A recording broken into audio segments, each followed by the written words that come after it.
Eles então retornaram a Moisés e a Arão e a toda a comunidade de Israel em Cádiz, no deserto de Parã, onde prestaram relatório a eles e a toda a comunidade de Israel, e lhes mostraram os frutos da terra, e deram o seguinte relatório a Moisés: entramos na terra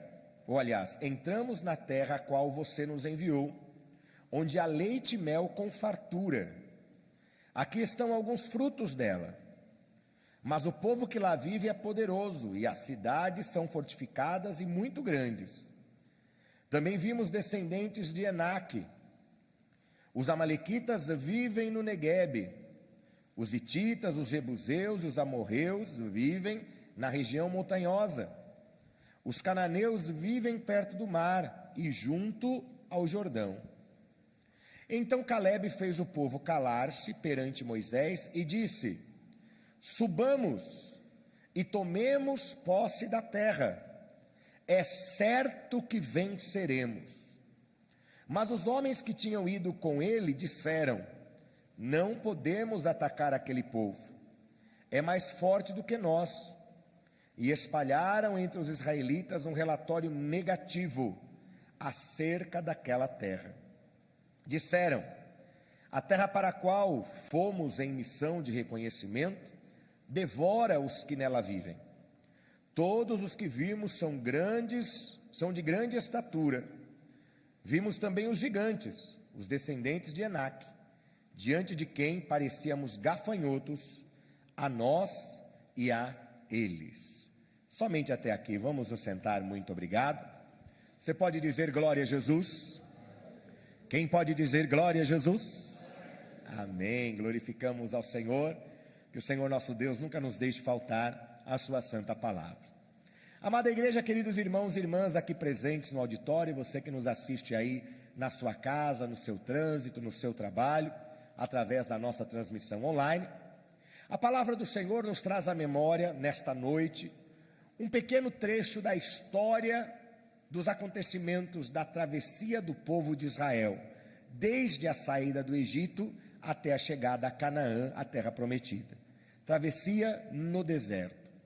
Um povo que faria um trajeto de poucas semanas, acabou fazendo um trajeto que durou 40 anos, por um único motivo. E se você não sabe, aprenda, fique sabendo. O motivo pelo qual demorou tanto que o povo de Deus chegasse à terra prometida foi por causa da sua própria murmuração. E eu quero começar o sermão de hoje dizendo exatamente isso. Esta frase foi cunhada por mim há anos atrás, e eu gosto muito de repeti-la quando posso. Murmuração é atraso de bênção. Guarde essa frase. Murmuração é atraso de bênção. Quando o ser humano passa a murmurar, o que é murmurar? É reclamar, é maldizer, é ver as coisas só no prisma da negatividade, das dificuldades, é só medir a altura das muralhas que nós temos que transpor. E se nós vivermos desta maneira e começarmos a reclamar diante de Deus, e dizer: ah, Senhor, por que é desse jeito, não é assim que eu queria, ou então está muito difícil, ou então a gente coloca a nossa questão, de fidelidade a Deus como ferramenta essencial para garantir a conquista daquilo que nós queremos, da forma que estabelecemos. Quando nós começamos a agir assim, nós deixamos de lado, nós nos afastamos do plano e da vontade de Deus. Quando você murmura, quando você faz algo fora da vontade do Senhor, isso só vai atrasar a sua bênção. Eu garanto a você, se nós quisermos sair daqui onde estamos agora, na nossa igreja, e irmos até a Praça da Sé, centro de São Paulo, não sou tão bom assim de direção, mas eu imagino que seja para cá, Estou certo ou estou errado? Se vai para a Praça da Sé, nós vamos para este lado, na minha direita e esquerda de vocês. Se alguém quer chegar à Praça da Sé e vai no sentido contrário, aqui a gente vai para São Mateus, é isso ou não? Sim ou não? Se eu for para esse sentido, eu vou estar fazendo o quê? Eu vou estar me afastando mais ainda do meu destino. Eu teria que estar no caminho correto para chegar ao destino que eu desejo. Mas se eu escolho um caminho diferente, eu estou atrasando a minha chegada. No começo desse sermão eu quero te dizer: murmuração é atraso de bênção. Mas quando confiamos no Senhor, o Senhor acelera a resposta na nossa vida. É isso que creio e é isso que a Bíblia Sagrada nos mostra. E este povo já estava em um instante onde já era possível chegar, adentrar, invadir a terra prometida. Lembre-se, eles saem do Egito, eles vão em direção a Canaã. Quando eles chegam próximos a Canaã, Moisés, como um grande estrategista que era, como um homem inteligente que era, o que ele faz? Ele envia 12 homens, ele envia 12 espias para entrarem na terra e verem como é lá, porque Moisés não conhecia a terra prometida. Nenhum daqueles israelitas que saíram de Israel, eles não conheciam como era Canaã. Então, para qualquer atitude, até mesmo pelo próprio direcionamento que Moisés dava ao seu povo, ele precisava saber o que iria encontrar. Será que ele ia encontrar uma terra deserta? Ia encontrar uma terra devastada? Ia encontrar uma terra habitada?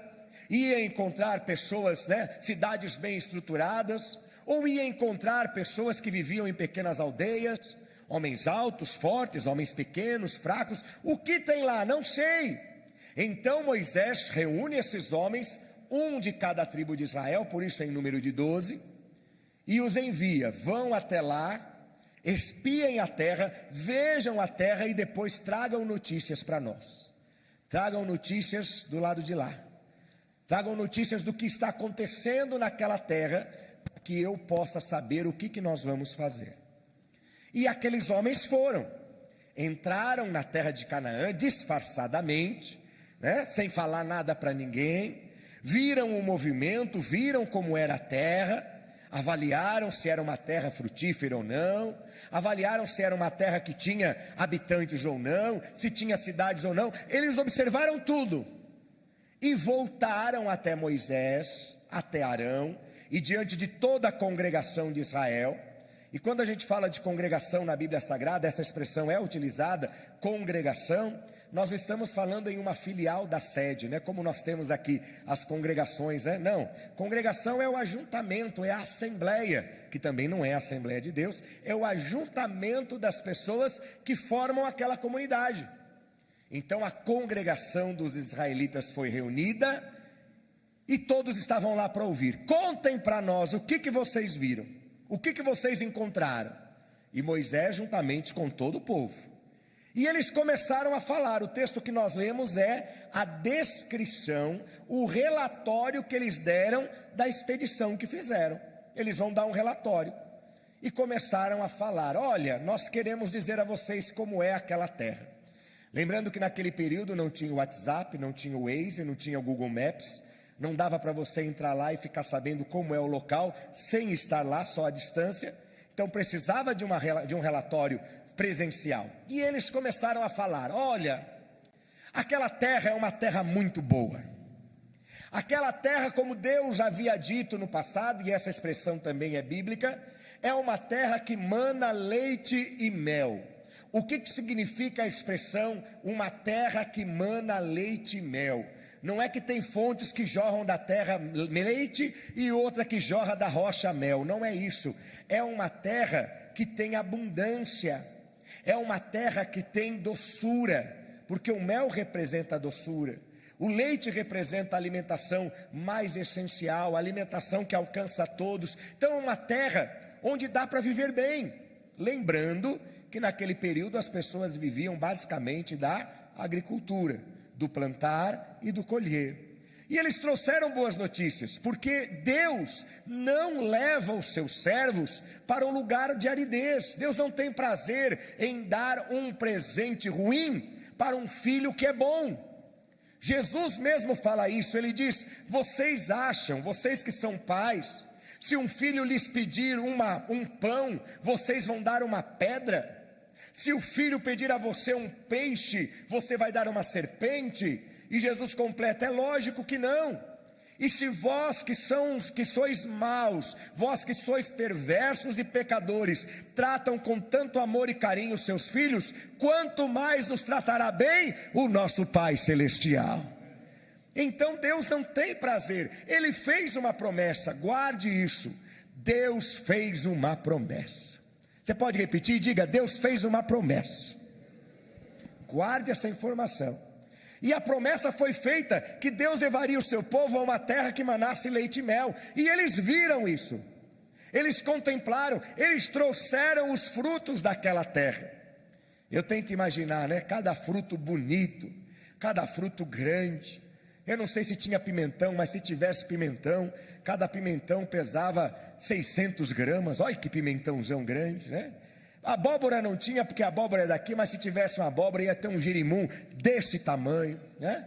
Se tivesse banana, ia ter cachos de bananas que daria para fazer banoffee. É banoffee aquele bolo novo aí que faz sucesso? Daria para fazer banoffee por 2 anos, de tanta banana que ia ter naquele cacho. Ou seja, trouxeram a prova. Olha, presta atenção. Vou falar igual a mocinha de ontem aqui. Vocês estão comigo? Aí não estão, tá vendo? Vocês estão comigo? Pronto, quem veio ontem entendeu, né? Veja, Deus fez uma promessa e eles voltaram com a prova. Eles voltaram com a certeza, com a confirmação. Não era uma promessa que estava vazia, porque antes eles não conheciam a terra prometida, eles só ouviam: Deus prometeu uma terra que mana leite e mel, Deus prometeu uma terra com prosperidade, mas era só promessa. Agora eles tiveram a confirmação da promessa, que foi trazer os frutos, dizer: olha, o que Deus prometeu é verdade. Só que faltava um passo, e qual era esse passo? Havia promessa, houve a confirmação, mas agora cabia a eles entrar na terra prometida, ir até lá, cumprir a sua parte, exercer a sua fé, porque se havia uma promessa, então é a hora de exercermos a nossa fé. Só que qual foi o problema? O problema é que estes espias, 10 deles, eram 12, 10 deles disseram o seguinte: a terra é muito boa? Sim. Mana leite e mel? Sim. Tem esses frutos maravilhosos? Tem. Só que tem um problema. É uma terra habitada. Existem pessoas lá que são boas de briga. E tem lá uns homens que são os descendentes lá de uma geração de pessoas que são muito altas, até citado como gigantes. Mas por favor, não deixe a sua imaginação virar um filme de Hollywood e imaginar que aqueles homens eram homens de 13 metros de altura. Não é nada disso. Mas para você ter um parâmetro, imagine um judeu médio daquela época que deveria ter a minha estatura, né? Uma estatura, porque vocês sabem, né, que eu sigo a Bíblia. Eu tenho a estatura de Paulo, a estatura do varão perfeito. Esta é a estatura perfeita, viu, pastor Gabarron, né? Quem passou disso, Ricardo, é que recebeu aí um pouquinho a mais, mas a perfeição é essa daqui. Então imagine um judeu mais ou menos da minha estatura, que para um judeu é um judeu já bem altinho. Imagine do lado de um homem, por exemplo, de 2 metros de altura. Aqui hoje nós não temos ninguém com 2 metros de altura, mas você consegue imaginar um homem de 2 metros de altura perto de mim. O que eu vou parecer? Vou parecer um nanico, vou parecer um anãozinho, vou parecer uma pessoa muito pequenininha, porque ele é muito grande. E ali havia homens assim, grandes, muito altos, que eles mesmos relatam aqui: olha, eles são pessoas tão altas que perto deles nós parecemos gafanhotos. Em outras palavras, pode haver uma promessa, nós temos a confirmação da promessa, mas é muito difícil de acontecer, nós não vamos conseguir. Nós não vamos tomar essa terra, nós não vamos conseguir entrar e nos instalar lá e constituir o crescimento, a história do nosso povo naquele lugar. Mas eu dou graças a Deus, que no meio da descrença, no meio da falta de fé, ainda Deus levanta alguém para dizer: eu continuo confiando no Senhor Jesus. No meio dessa situação onde todos estão desesperançosos, ainda há um Ainda há alguém que pode dizer: nós acreditamos. E esse foi Calebe, relatado no texto bíblico, no versículo de número 30, onde ele diz: olha, eu vi tudo que vocês viram também, eu estive lá, eu sei que lá existem homens gigantes, eu sei que lá existem cidades já edificadas, eu sei que nós vamos ter um trabalho, nós vamos ter que imprimir força, nós vamos ter que imprimir a nossa determinação. Mas ele diz, na versão mais tradicional do que a minha, e acho muito bela aquela versão, onde ele diz assim: subamos animosamente e tomemos nas nossas mãos aquilo que Deus prometeu entregar para nós. Olha só, no meio daquele monte de gente pessimista, derrotista, alguém disse: vamos. Vamos por quê? Porque nós temos uma promessa. Vamos porque nós temos uma promessa. E a promessa era essa. E a confirmação da promessa já veio. Então agora, vamos lá. Vamos fazer. Vamos nos lançar. Vamos enfrentar. Vamos lutar. Porque maior é aquele que está conosco. Infelizmente, a maioria daquelas pessoas, 10 de 12 homens, não se engajaram no propósito de Calebe e fizeram exatamente algo muito ruim. Começaram a fomentar no meio de Israel, no meio das pessoas: não vamos porque não vai dar, não vamos porque não vamos conseguir, não vamos porque vai ser destruição, não vamos porque é uma roubada, não vamos porque vai dar tudo errado. E isso começou a contaminar a mente e o coração do povo de Israel. Consequentemente, com essa atitude, todo esse povo que não acreditou, não entrou na terra prometida. Mas desses 12 espias, 2 deles, Calebe citado, e Josué, que também era um dos espias, que confiaram e acreditaram na posse da terra, no cumprimento da promessa, eles não somente conseguiram entrar, como eles puderam dizer: agora estamos aqui, e Deus cumpriu a promessa na nossa vida. Josué, por sinal, se tornou o grande líder de Israel na sucessão de Moisés. O que a palavra quer dizer ao meu coração e ao teu coração nesta noite? Em primeiro lugar, eu quero que você deixe muito claro na tua mente e no teu coração: existe uma promessa de Deus para a tua vida. Eu vou repetir: existe uma promessa de Deus para a tua vida. Quero que você deixe isso muito claro na sua mente. Às vezes, por causa dos problemas, das dificuldades, a gente parece esquecer, mas se lembre-se todos os dias, lembre-se todas as manhãs, independente se a sua casa não está bem, independente se não aconteceu do jeito que você queria, independente se há perda, se há algum tipo de situação desfavorável a você, não se esqueça: Deus continua tendo uma promessa na sua vida, como Ele teve para esse povo de Israel. Esse é o primeiro ponto. Deus tem uma promessa para você. Segundo ponto, Deus já confirmou que Ele tem essa promessa. E você sabe do que eu estou falando.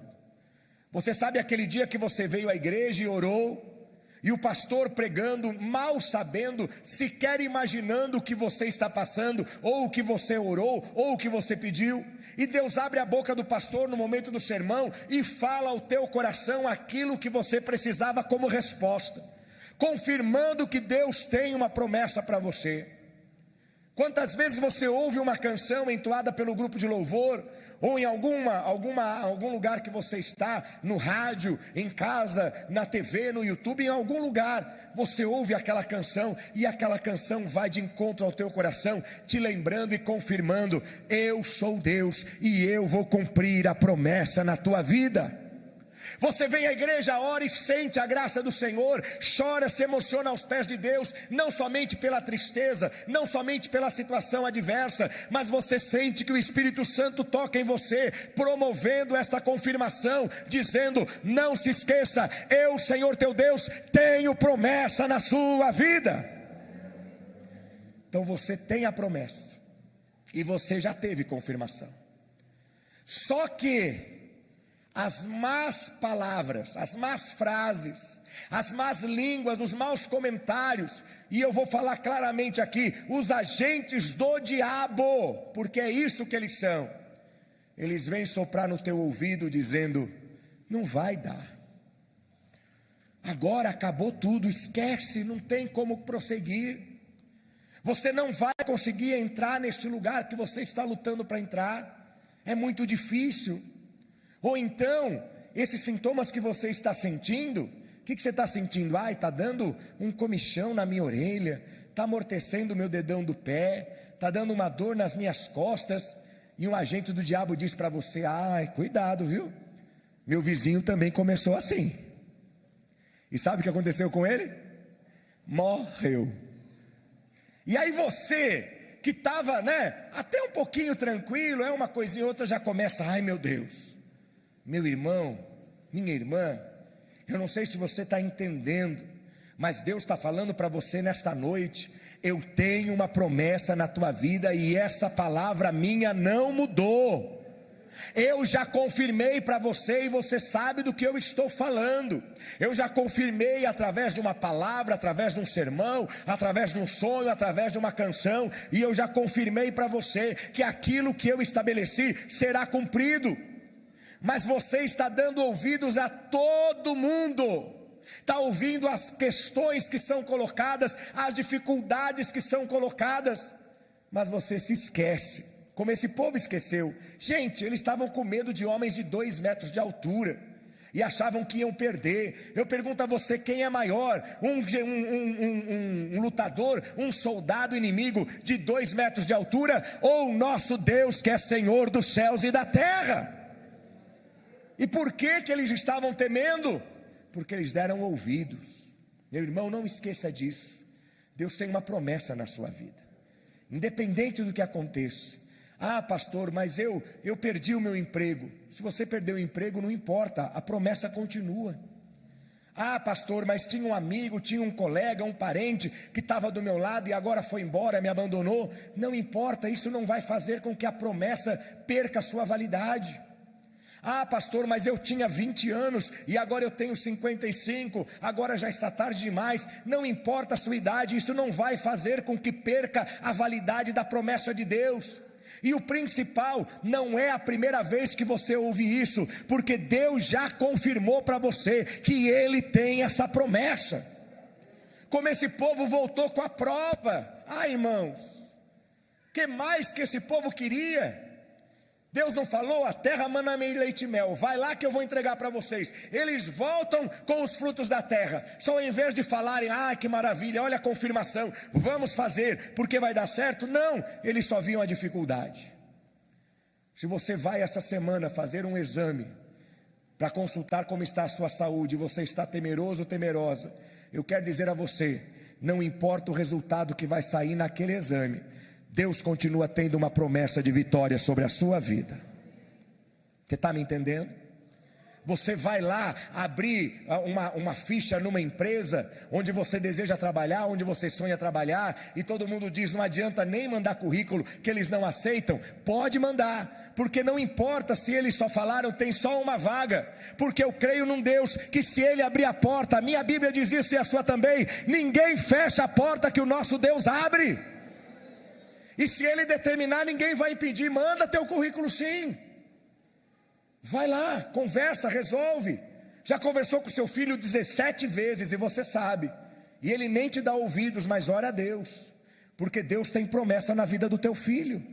E não importa se hoje ele está indo para um lado, se ele está indo para o outro, se não está aí com você, a tua filha não está aí com você, teu marido não está aí com você, não se esqueça, Deus tem uma promessa estabelecida na tua vida, e Ele já confirmou isso para você. Então agora, espera, suba com ânimo, conquiste, vá fundo, vá em frente, e diga: Senhor, não importa se dizem que não vai ter jeito, eu confio no Deus da minha salvação, e agindo meu Deus, ninguém vai impedir. Eu quero abraçar muito essa palavra hoje, porque vocês não imaginam o quanto o próprio Deus está falando comigo hoje, lembrando para mim: Milton, eu tenho uma promessa para você. E às vezes eu me esqueço. E por que eu me esqueço, pastora Sônia? Não é que eu sou relapso, é porque as dificuldades são grandes, é porque os inimigos se levantam, é porque os gigantes aparecem, e diante desses gigantes eu me sinto assim, mínimo, pequenininho, me sinto uma formiga. Mas hoje a palavra de Deus está falando para mim, me lembrando: eu tenho promessa na tua vida e eu já confirmei para você. Então agora vai, faz, porque eu, o Senhor teu Deus, estou na sua frente. E quando Deus fala isso comigo, Ele está falando com você também. Não deixe o inimigo fazer você ter amnésia espiritual. O que é amnésia espiritual? Você esquece tudo que Deus te fala. Você esquece todas as promessas de Deus. Você não esquece do que falaram mal, não esquece da fofoca, porque fofoca é um negócio incrível, né? Falaram há 3 semanas, você não esquece, ainda está passando para frente. Você não esquece de tantas coisas, mas você esquece das promessas de Deus. Você tem amnésia espiritual. E hoje o Senhor está falando para você: eu tenho uma promessa na tua vida. Ainda que você fique sozinho, ainda que você fique sozinha, eu, Senhor teu Deus, vou cumprir a promessa na tua vida. Ainda que você fique mais velhinho, mais velhinha, que você já não tenha mais 25 anos, mas você tenha outros anos nas suas costas, eu vou cumprir a minha promessa, porque eu a tenho. Ainda que você pense que é difícil demais: pastor, mas eu já tentei tanto. E às vezes é assim, mas hoje o Senhor está lembrando a você: eu já fiz a promessa e eu já confirmei. E você sabe disso. Aleluia. Isso é tão forte, irmãos, da parte de Deus, porque há pessoas que estavam precisando ouvir isso hoje, para que você lembrasse, não só da promessa, mas que Deus já confirmou para você que Ele vai fazer. Ele já confirmou, Ele já disse, só que a gente esquece, a gente deixa passar. Mas hoje o Senhor, através do seu Espírito, traz para nós essa lembrança. Lembra que eu te falei? Lembra que eu disse que eu ia entregar nas suas mãos? Lembra que eu disse que a sua família ia ser abençoada? Lembra que eu disse que você e os seus confessariam que Jesus Cristo é o Senhor? Lembra que eu disse que eu ia abrir as portas da prosperidade? Pastor, mas a única coisa que eu tenho é boleto em casa. E eu também tenho um montão, e vários atrasados. Mas isso não vai fazer com que eu me esqueça que Deus tem uma promessa de vitória na minha vida, que Deus tem uma promessa de vitória na tua vida, que Deus tem uma promessa de vitória para esta igreja, em nome de Jesus Cristo. E não importa o que acontecer. Há pessoas às vezes que ficam machucadas, sensibilizadas. Eu entendo, é natural, nós somos seres humanos. Mas nós não vamos vencer por causa de fulano, da fulana. Não vamos conquistar por causa do A, do B, do C. Nós vamos conquistar e vencer porque Deus tem uma promessa com esta igreja. E Ele já confirmou isso muitas e muitas vezes. Porque por diversas vezes o inimigo das nossas almas já tentou destruir essa igreja. Ela está neste lugar há mais de 50 anos, pastor Anani. Quantas lutas, quantas provas, quantos problemas. Quantos embates e conflitos que foram enfrentados pelo pastor Milton Pai, pela pastora Anani Miranda, agora na minha condução da igreja, quantos obstáculos. Mas sabe por que essas portas estão abertas e vão continuar abertas até a vinda de Jesus? É porque Deus tem uma promessa neste lugar, e Ele vai cumprir. E eu quero te chamar, eu quero te dizer: fique para você ver as maravilhas que o Senhor Jesus Cristo vai fazer. Fica para você aproveitar o banquete, porque se você sai antes da hora do almoço, você não come. A comida pode estar tendo preparada e está cheirosa, né? Mas você fala: não, mas é 15 para meio-dia, eu tenho que ir embora. Se você for embora, você não vai comer o almoço tão gostoso que está sendo feito. Se você se ausentar, se você deixar a Cristo, se você se afastar daquilo que o Senhor te chamou, você não vai viver a promessa. Mas eu quero dizer a você, amados, e não tenho medo de afirmar isso, isso está registrado em vídeo e pode ser cobrado daqui a anos, daqui a décadas, daqui a quanto tempo que for. Deus tem uma promessa com a nossa igreja. Deus tem uma promessa na tua vida. Deus tem uma promessa no seu lar. E Ele já confirmou isso. Então hoje, o que nós temos que fazer é nos lembrar disso e dizer como Caleb: vamos animosamente, eu estou engajado em um projeto que eu tenho falado à igreja. E muita gente já está falando: ai pastor, pelo amor de Deus, fala logo isso que eu não estou aguentando mais de curiosidade. A própria evangelista Alice falou hoje: ai pastor, fala logo, né? De brincadeira, eu sei. E depois, no final desse culto hoje, eu quero pedir a oração desta igreja, porque são decisões importantíssimas, são decisões de um desafio que eu nunca imaginei na minha vida.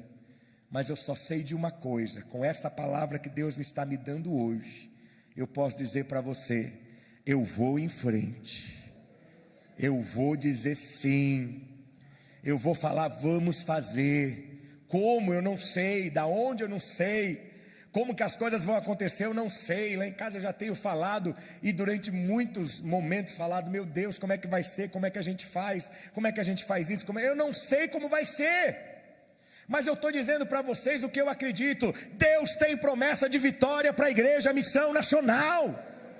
Não foi em vão que ela foi fundada há 26 anos atrás, e enfrentou 8 anos de processos, e enfrentou toda a sorte de obstáculos, e venceu todos eles. Não foi em vão.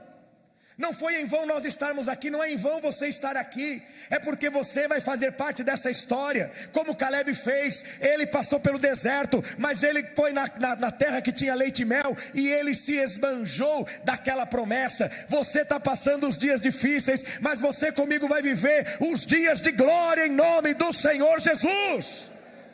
Então, meu irmão, minha irmã, não se afaste, não abandone Jesus, não perca a tua esperança. Você tem promessa, e Deus já disse para você, Ele já confirmou que Ele vai fazer. Aguarda. Vamos celebrar junto. Eu vou usar as palavras da pastora Sônia, que ela disse ontem, né? Vamos fazer uma festa. E ela dizia para as irmãs aqui: quando vocês alcançarem a vitória, faça uma festa e me chame. Eu estou dizendo para você: a nossa igreja vai alcançar a grande vitória, e eu estou te chamando para a festa, para você celebrar, para você ver verdadeiramente que enquanto muitos podem dizer não tem futuro, não vai progredir, não vai crescer, Deus está falando: eu estou escancarando as portas para esta igreja. Eu estou fazendo com que vocês olhem para lugares, para horizontes que vocês nunca imaginaram chegar, e Deus está colocando isso na nossa frente.